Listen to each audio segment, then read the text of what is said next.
Good evening and welcome to Contador Publico, your friendly neighborhood CPA at your service. Hello! For this evening, we will solve a merchandising business problem. So it's a merchandising business involving adjusting entries, balance sheet, and income statement.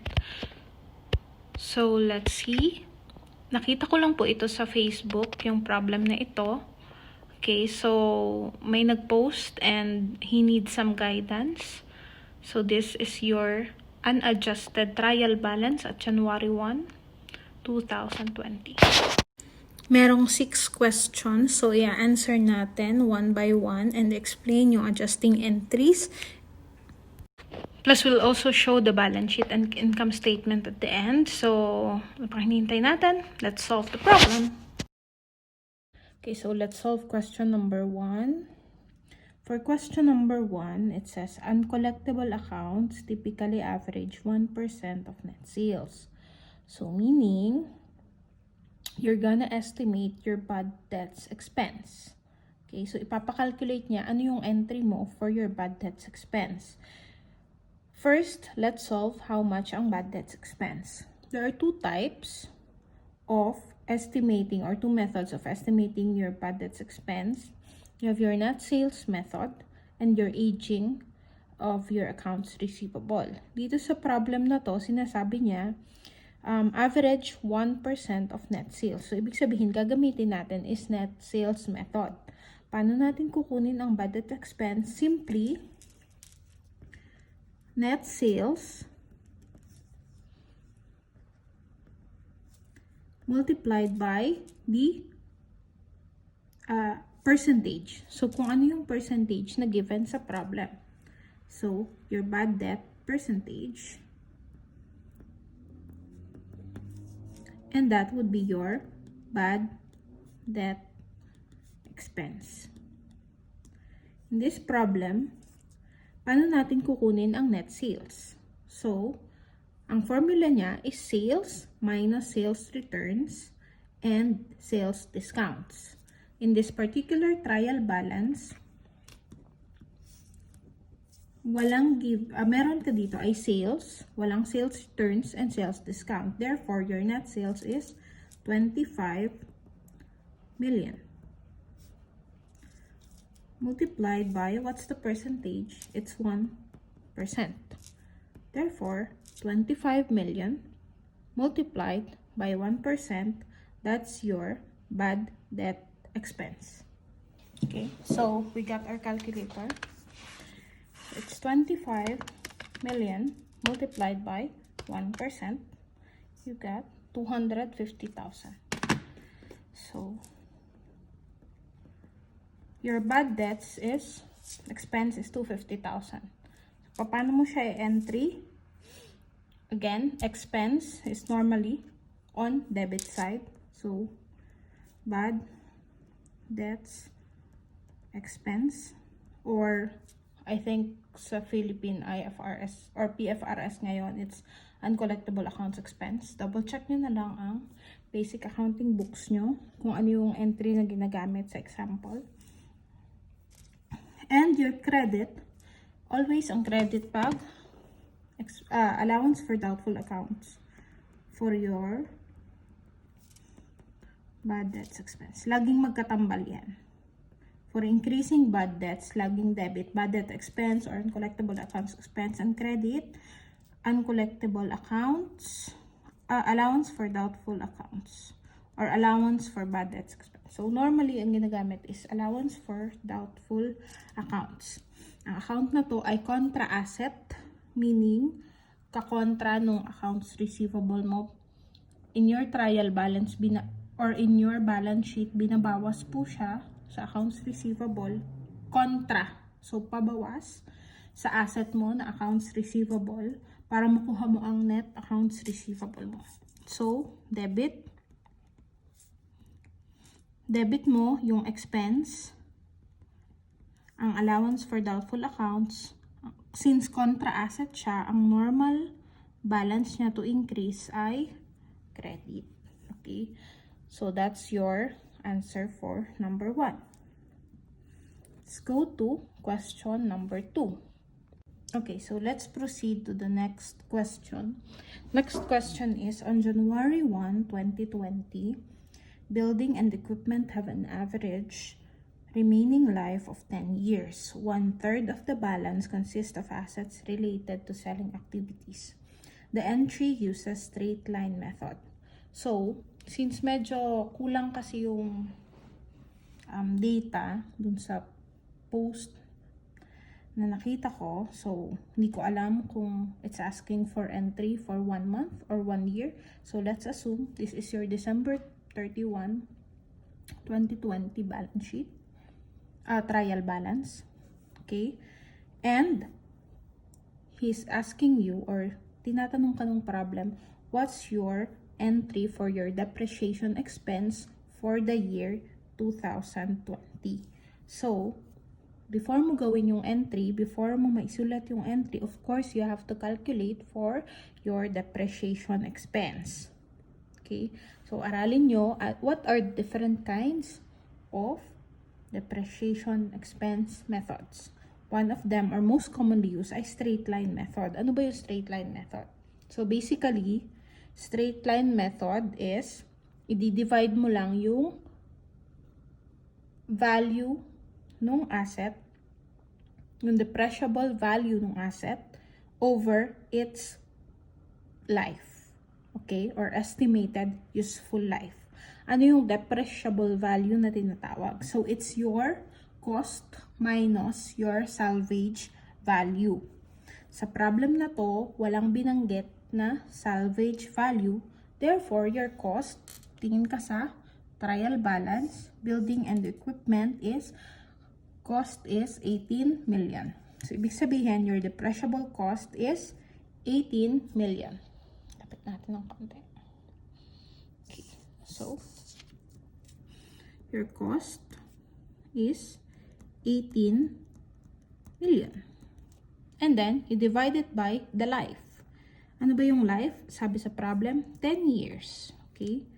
So, estimated useful life is 10 years. So, your annual depreciation is, okay, so 18 million divide 10 years. So, you have 1.8 million. This is your annual depreciation. Ngayon, kung tinatanong sa'yo, monthly depreciation, divide mo siya ng 12. Okay? So, ang monthly is 150,000. Okay? So, in this entry, I'll assume na 1 year yung tinatanong. Pero kung hindi man yun 1 year, kung halimbawa 6 months man, so yung 150, i-multiply mo lang kung ilang months. In this case, I'll show you the entry kung annual siya. So, at December 31, so you have your date, December 31, nakalimutan ko ilagay dun sa first example. In your journal entries, adjusting entries, you always have to put the date. Okay. Then your entry, what is the normal entry for your depreciation? It's your depreciation expense. So, lagi yan. Kung marami kang assets, you put depreciation expense dash building and equipment. Pero since in this example, we only have building and equipment, we'll just put depreciation expense. And ang laging credit niyan, accumulated depreciation. Pag tinanong sa'yo, what is the entry for the depreciation, laging ganyan yan. Debit, your expense, credit, accumulated depreciation. Again, accumulated depreciation ay isa na namang contra asset. So, ilalagay mo siya sa asset mo after ng building and equipment contra. So, ang normal balance niya ay credit. Expense, dahil expense siya, ang normal balance niya ay debit. So, pag mag-i-increase ka ng depreciation expense, debit yon. Assuming isang taon to, 1.8 million. And your credit 1.8 million. So, that's your entry. And then, lagyan mo na lang ng to record depreciation for the year. Assume ko to ay for the year 2020. That's it. Your entry is done. Tawag dito ay memo or journal entry description. Lagi sa journal entries, laging nandun yung date, your account debited, account credited, your amounts, debit and credit, and your explanation. Kasi kung sino magtitingin nun, kailangan mabasa niya para saan yung entry. Hindi na lang natin dito nilagay since example. Pero, ilagay mo normally dito. So, ano ba? To record bad debts expense for the year 2020. Yeah. So, okay. That's for number 2. I hope it's clear. Let's proceed to question number 3. Okay. So, our question number 3 or yung problem number 3, the note receivable is dated, note receivable, so ito daw 5 million, dated January 1, 2020, matures on January 1, 2022, and carries a 12% interest rate. Interest rate is to be collected starting 1 January 2021. So, ibig sabihin, itong notes receivable na ito, since may interest, ang tawag dyan ay interest-bearing receivable. So, ikaw ang nagpautang, may interest rate kang, or may interest kang kokolektahin. Okay? Ang interest niya, 12% interest rate. Pag sinabing ganito, ibig sabihin per annum yan. Or kada isang taon, makakakolekta ka ng 12% interest rate. So, paano kukunin ang interest rate? Ano bang hinahanap sa'yo dito? Hinahanap sa'yo dito ay magkano ang iyong interest receivable, okay? Interest receivable at December 31, 2020. Kasi yun ang ginagawa mo, di ba? Adjusting entries at the end of the year. Marireceive mo daw siya January 1, 2021. Pero hindi ibig sabihin na marireceive mo siya January 1, 2021, magre-record ka ng interest January 2021. Hindi. Na-earn mo na kasi yung interest from January 1, 2020 hanggang December 31, 2020. 1 year na yung na-earn mo. Okay? So, magka-calculate ka ngayon magkano yung receivable mo. At yun yung gagawa natin ng adjusting entry. Okay? To do that, first step, calculate magkano ang interest receivable or interest income mo. Okay? So, interest income, since it's an interest-bearing note, wala kang effective interest rate na gagamitin, walang present value. Simply, okay, your note value or your face value ng note, the face of the note, multiplied by your interest. Simple lang muna tayo. Face value of the note, okay, so which is, sa problem na ito, 5 million. And interest. Interest mo, 12% kada taon. Okay? So, ibig sabihin, ang interest income mo for 1 year is, okay, times 12%. So, annual interest mo, 600,000. Ngayon, paano kung yung note is ang date niya July 1, 2020. So, ibig sabihin, magka-count ka ng interest from July 1 hanggang December 31. So, ilang months lang yun? 6, diba? So, ibig sabihin, ito, for 12 months to. So, ito yung annual interest. So, kung 6 months lang yon, kasi ang monthly interest mo, of course, is 600,000 divide 12.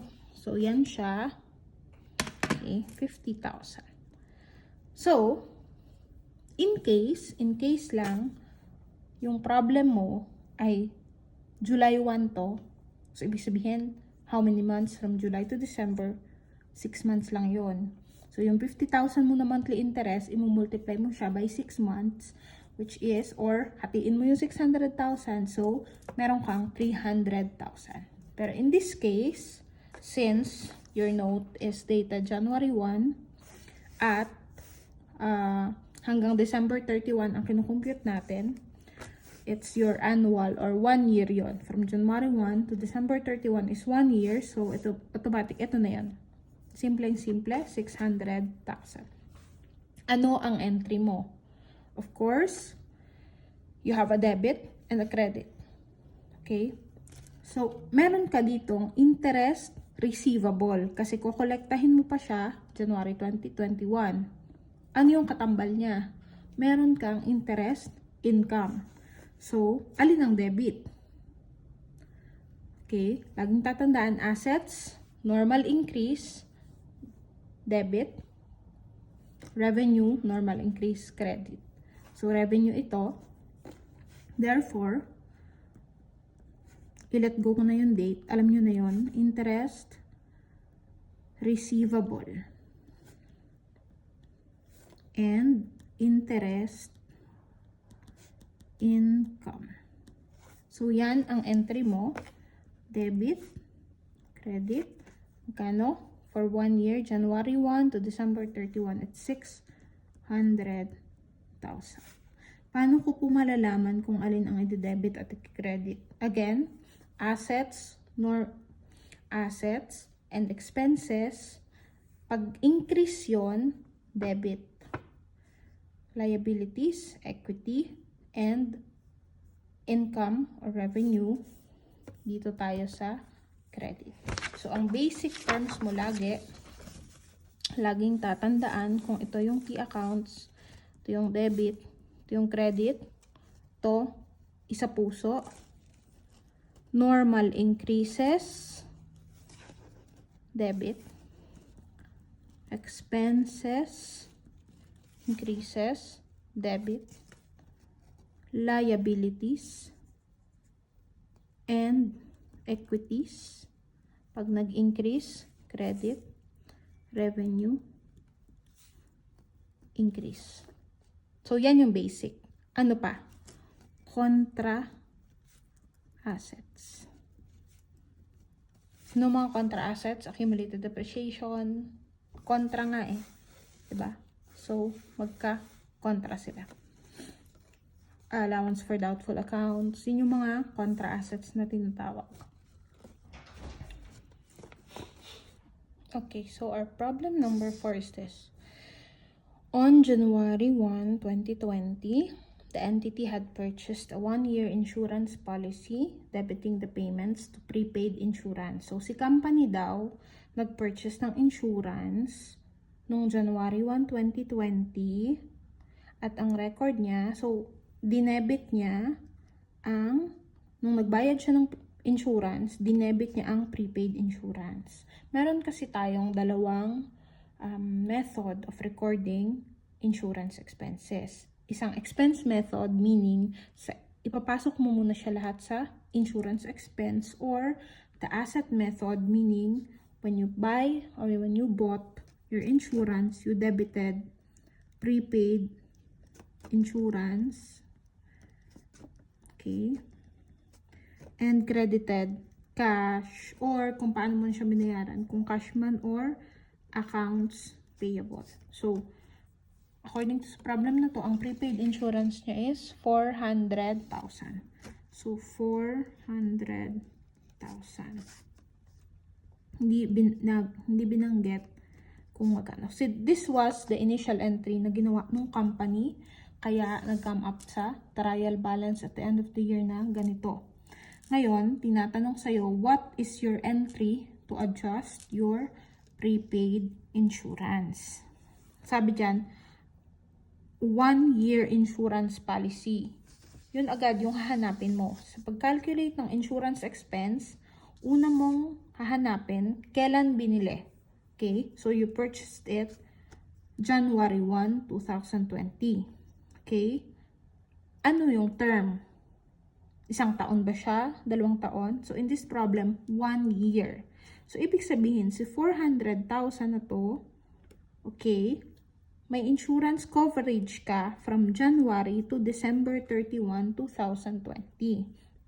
Ngayon, kung hinahanap sa'yo, what is your entry at December 31, 2020 to adjust this, isipin mo, 1 year yon. So, ibig sabihin, by December 31, tapos na siya. Fully expensed na siya.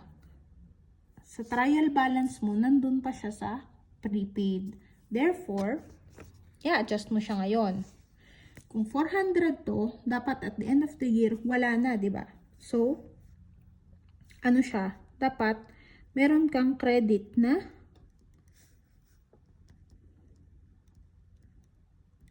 magkakaroon ka dapat ng credit. So, ang adjusting entry mo,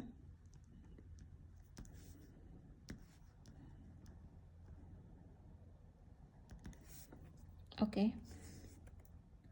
So, meron ka ditong credit, 400,000. Kasi expense mo na lahat. Wala na, tapos na. Ano ang debit mo? Insurance, expense. Okay. Debit,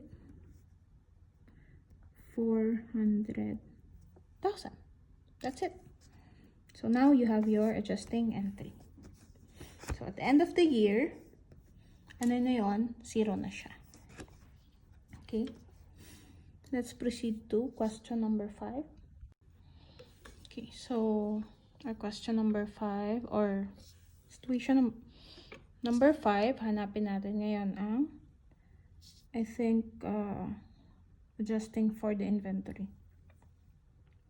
The gross profit method is used to determine the ending inventory. Gross profit has averaged 40% of net sales. Okay? I think, nakalagay kasi parang interim, pero I think it's ending inventory. Gross profit has averaged 40% of net sales. Okay. So, ang hanapin dito ay yung inventory adjustment mo. Okay? So, magkano ang cost of sales? Pag sinabi kasing gross profit, ano ba yung gross profit? Gross profit is sales or your net sales less cost of sales. So, ganito yan. Sorry. Okay. So, net sales less cost of sales. That's your gross profit.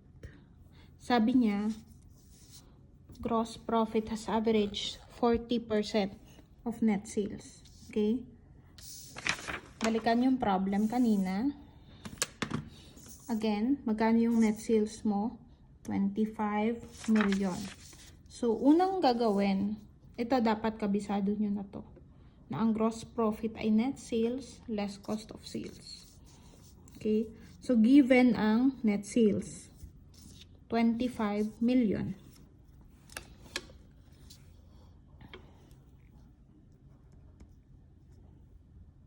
Kita ba? Hindi.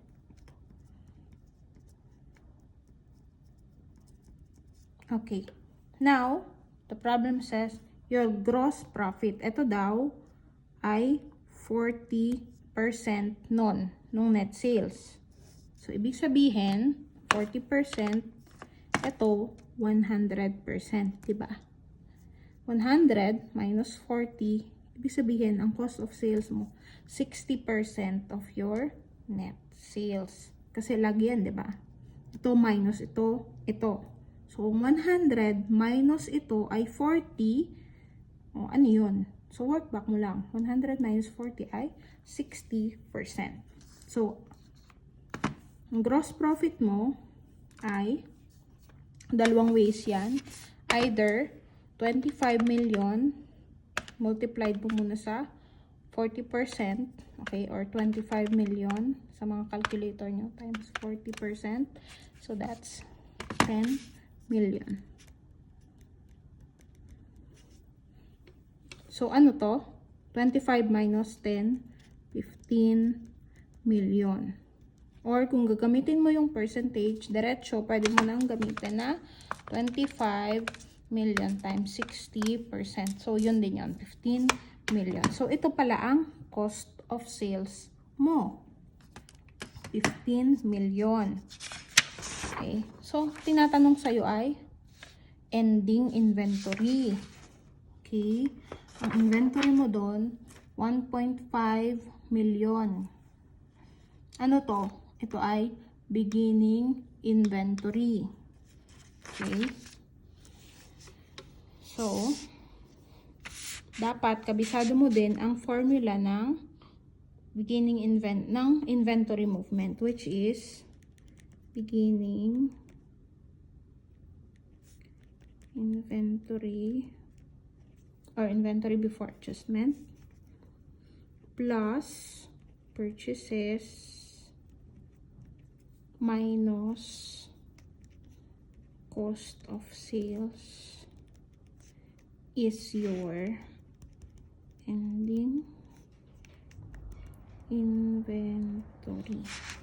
So, ang ending inventory, hanap natin. Beginning mo, 1,500,000. Ang purchases mo is 17 million. Okay.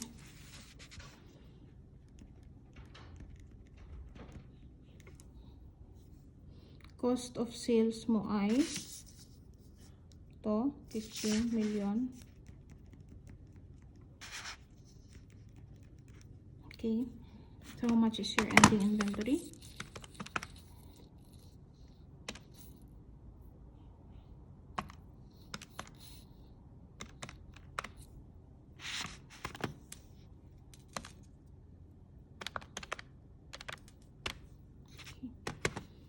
Okay. 3.5 million.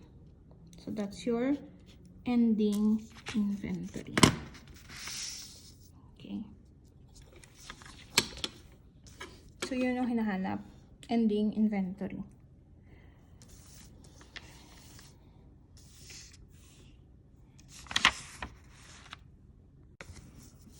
Okay, so your entry is increase mo si inventory, which is inventory ay asset. So ibig sabihin, inventory ay debit. Debit siya ng anong debit? Kailangan mo siyang gawing 3.5, diba? 3.5 minus 1.5 is 2 million. So, kulang ka ng 2 million. So, debit 2 million. Okay? Ano ang credit? Income summary. 2 million. So, pag perpetual inventory, iba naman yung entries doon. Balikan yun, aralin nyo yun next time. I think ito kasi yung mas simple. Merchandising na tayo. Okay, so next, let's proceed to your number 5 pala yun. Number 4. Okay, so number 6 na tayo. Okay, last item. Okay, so the last question is the income tax rate is 30% and the income tax will be paid on or before April 15, 2020. So, may mali tayo. Or, not mali. Ina-assume ko kasi December 31 entries yung hinahanap. Pero, since yung last question, na ngayon ko lang nakita, says on or before April 15, therefore, I conclude March 31 adjustments ang hinahanap. Adjustments on March 31, 2020. So, mamaya, babalikan natin yung answer for numbers 1 to 5 assuming na March 31, 2020 tayo, hindi tayo December 31. And I believe this is to determine the interim. So it's not ending but interim. Interim kasi ibig sabihin within a period. So interim siya. Okay. Gawin muna natin yung number 6. Income tax rate is 30%. And the income tax will be paid on or before April 15, 2020. Para ma-compute mo, ang ibig sabihin nahanap sa'yo dito, magkano ang income tax payable entry mo or ano yung income tax payable entry mo. Para ma-compute mo yun, kailangan mo munang compute magkano ang income, ang net income mo, di ba? Kasi based yan sa income tax. Okay. Gross. Okay, let's start. Okay, so yan. I created a worksheet. Since wala akong yellow worksheet dito. Okay, so gumawa na lang ako sa Excel na worksheet for you. So, first off, nilatag ko muna ang ating unadjusted trial balance as of 31 March 2020. Now, based dun sa 6 questions, ilalatag ulit natin ano yung adjustments for this problem assuming 3 months. Okay, so assuming 3 months, ulit, number 1, uncollectible accounts typically average 1% of net sales. So, yung, kung mabalikan nyo to kanina, so yung budget expense, calculation natin, regardless ng period, same pa din yan. So, 250,000 ang debit, budget expense. So, dito mo siya isasulat. Okay. And, syempre, sa worksheet nyo, manual nyo to, okay? Since Excel to, it will appear na dyan. Okay. So, that's 250. Okay, number 2. Okay, yung number 2 question natin, depreciation expense. So, again, since 3 months lang tayo, ang monthly depreciation mo ay 150,000. So, since 3 months, so 150,000 times 3. You go to, so 150,000 times 3. So, yun din ang credit accumulated depreciation. Ito yung sinasabi kong contra asset siya. Okay, so nasa kahilera siya ng asset pero credit balance siya. Okay, next number 3 tayo is your interest. Okay, so accrued interest mo pala ay for 3 months lang. So, kung monthly interest mo is 50,000, i-multiply mo lang siya by 3. So, interest receivable is your debit. 50,000 times 3 months. Same. So, credit siya sa interest income. Okay. Now, your number 4 adjustment. Okay, so since 3 months lang pala siya, yung 400,000 mo kasi, so ang monthly insurance expense mo ay, okay, so dito ko na lang ipapakita. So, ang 400,000 ay 1 year. So, ibig sabihin, 400,000, i-divide mo yan sa 12 months. Ilang buwan na yung lumipas? January, Feb, March, 3 months. So, times 3. So, meron kang 100,000 na, sorry, dito pala siya sa, okay. So, again, huwag malilito, dun tayo sa insurance expense. Okay, babawasan natin ang prepaid insurance, dadagdagan ang insurance expense. Okay, so yun yun. Debit insurance expense, credit prepaid insurance, pero in this case, 3 months lang, so 100,000 lang. Okay, number 5, yung ending inventory mo daw ay 3,500,000. So, normally, hindi naman natin sinusulat dito yung entry. Pero, since, okay, so isulat natin siya. So, 2 million.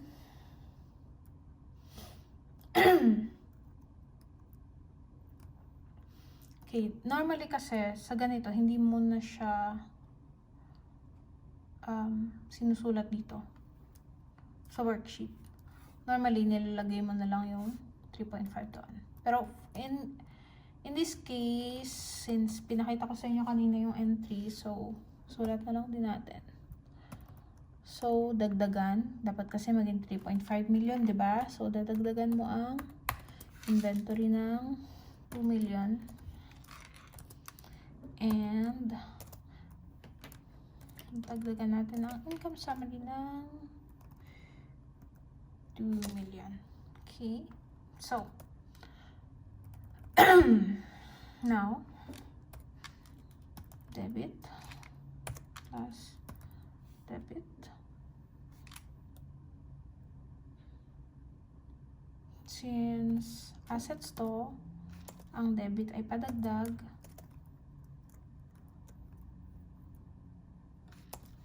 ang credit ay pabawas.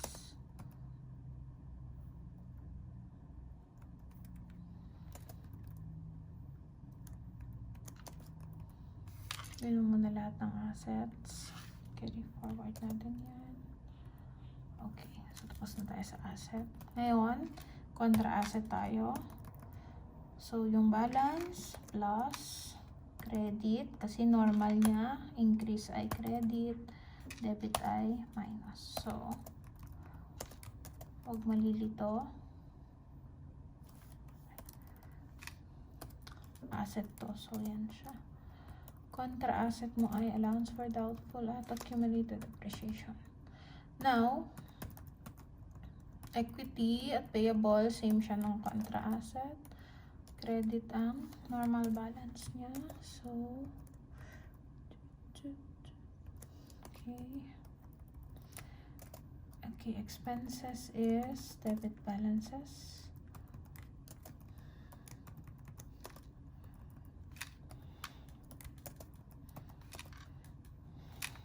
Income to. So, dun siya sa kabila.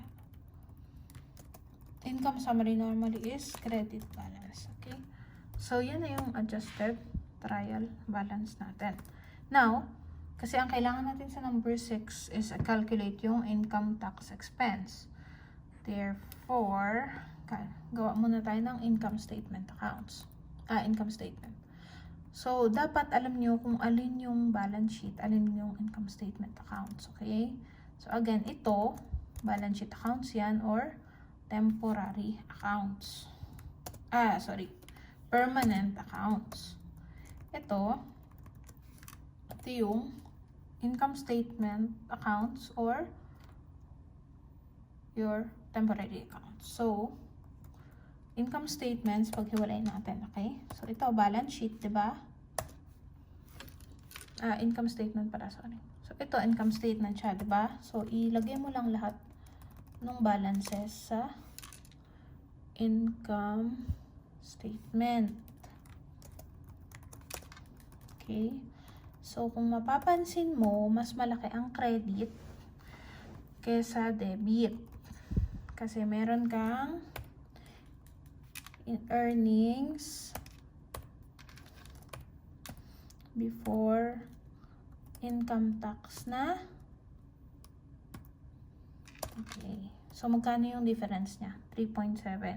Okay. So, yan yung net earnings before income tax.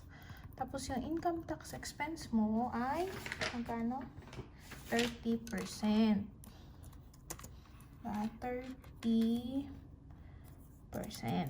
So, multiply natin to sa 30%.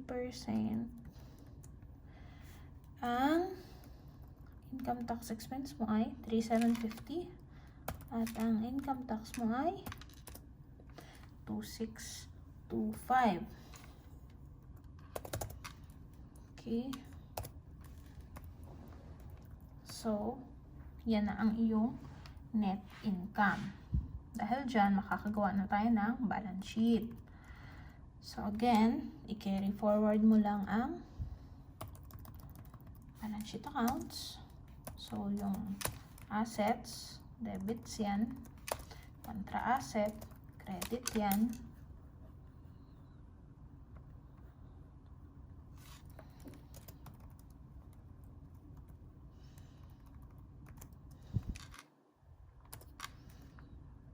Okay. So ngayon, magkakaroon na tayo ng income tax payable na ito yon. So yun yung entry mo. Income tax payable dun. Okay. Tapos, net income mo kasi ay 2625. Diba?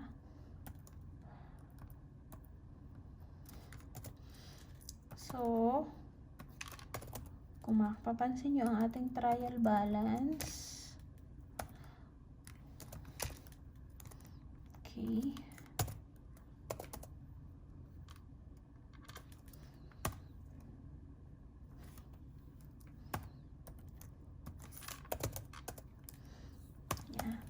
So, yan siya. Diba? Yung net income, okay, so, depende na sa presentation ng professor nyo, paano siya. So, yung net income kasi, supposedly, ilagay mo yan dito. I-add mo siya sa retained earnings. Okay, so, yun na yung balance sheet mo.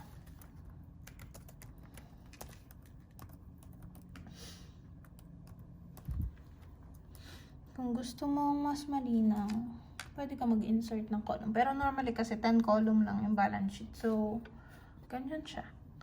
I-add mo yung income tax payable mo dito, debit. Tapos, i-add mo sa, i-minus mo dito. So, yung income summary, di ba, credit siya. Net income, credit siya, di ba? Kasi mas malaki to kaysa dito. So, may credit ka pa. Ibig sabihin, pag credit, add siya. Ngayon, kung minus siya, kung nandito yung balance, net loss yun, ima-minus mo siya. Since positive siya, so, pa-plus natin siya sa retained earnings. Therefore, yan, kung makikita mo, retained earnings plus net income. Your final retained earnings. So, yan na yung balance sheet and income statement. So, I hope kung ano man yung questions, masagot po yung questions nyo sa inyong whatever assignment pa to or module. Okay? God bless and good night. This is your Contador Publico signing off. Like and subscribe, and you can send me your request kung may gusto kayong ipasolve, ipaturo, magpa-coach, magpa-tutor. I will be uploading discussion soon pag magka-time na ako. Medyo lately, medyo busy lang sa work. So, I'll just try to help answer the questions na makikita ko sa net. Kung may questions kayo and I think I can help. And i-upload ko siya dito since mahirap kasi mag-explain sa comment lang sa Facebook post. And in this way, kung hindi man na-explain sa inyo ng teacher nyo, or kung na-explain man at nakalimutan, ito, mare-refresh kayo through this video. So, don't forget na i-share din natin sa iba. I-share po natin ang knowledge. Knowledge is free. Kung, di ba, kailangan i-share natin yung mga natututunan natin. That's why I'm sharing this with you. Sa lahat, sa abot ng makakaya kong makatulong mag-explain at magsagutan yung mga accounting problems ninyo, I will be here for your service as a way of giving back. Dahil nung ako yung nag-aaral, kaming magkaka-classmates, nagtutulungan din kami. So, good night. God bless. This is your Contador Publico signing off. Please don't forget to like, comment, share, and subscribe, and follow all my social media accounts. God bless. Bye.